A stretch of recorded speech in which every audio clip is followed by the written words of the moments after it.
Twelfth class में मेरे प्यारे बच्चों, कल आपका फिजिक्स का पेपर है। ध्यान रखें, इसमें दिमाग पे ज्यादा जोर ना डालें। कुछ बेहद इंपॉर्टेंट डेफिनेशंस होती हैं, वो आपको पता रहता क्या है, उनके फॉर्मूले याद रखें बस। अगर एक फिजिकल क्वांटिटी का आपको फॉर्मूला लर्न है, न्यूमेरिकल उससे होगा, डायमेंशन उससे बनेगी, यूनिट उससे बनेगी, डेफिनेशन उससे बनेगी। एक काम तो ये पकड़ के रखें, जैसे छोटी सी बात मैं करके दिखाता हूं कि अगर आपको फॉर्मूला याद है, मान लो म्यूचुअल इंडक्टेंस का -E2 upon del I1 by del T। Number एक तो क्वेश्चन इससे हो जाएगा, कोई न्यूमेरिकल आता तो।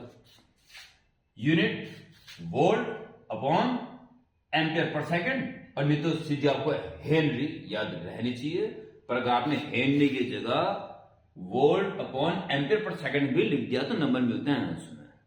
यानी फॉर्मूले से जो तैयारी करते हो काम की होती है। रही बात सबसे इंपॉर्टेंट डेफिनेशन, डायमेंशन भी हो जाती है, ठीक है। डेफिनेशंस तो उसके लिए कुछ नहीं होता, अगर इसकी वैल्यू 1 हो, सब डेफिनेशन में एक ही जैसी होती है, जो अपने हाथ में होता है उसे यूनिट मान लेते हैं।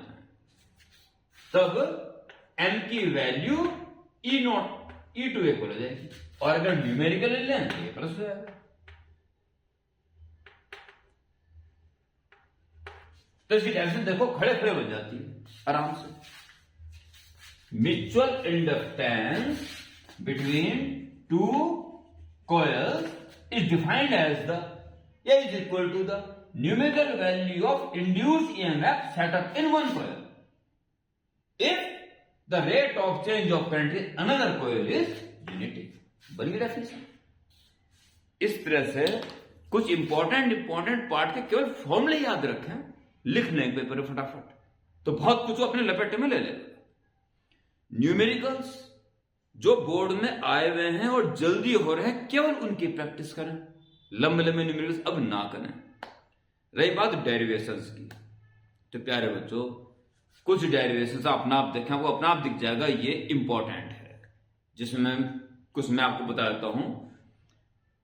इलेक्ट्रिक डाइपोल के कारण इलेक्ट्रिक फील्ड का डेरिवेशन इक्वेटोरियल पोजीशन में भी, एक्सियल पोजीशन में भी बेहद इंपॉर्टेंट है। mv sin थीटा का टॉर्क, मैग्नेटिक मोमेंट यानी मैग्नेटिक टॉर्क लगने वाला का डेरिवेशन बेहद इंपॉर्टेंट है। मिरर फॉर्मूला, लेंस फॉर्मूला एक निश्चित रूप से आएगा, ठीक है।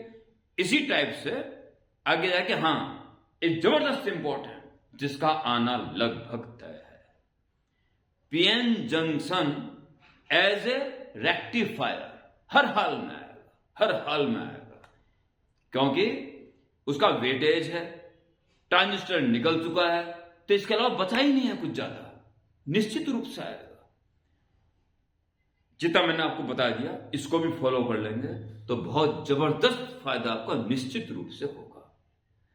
इस बीच कल पेपर से पहले आज रात तक भी, कल अर्ली मॉर्निंग भी फिजिक्स में अगर आप कुछ पूछना चाहते हो इस अंतिम दौर में, तो पूछ सकते हैं। You are welcome. Okay, all is well.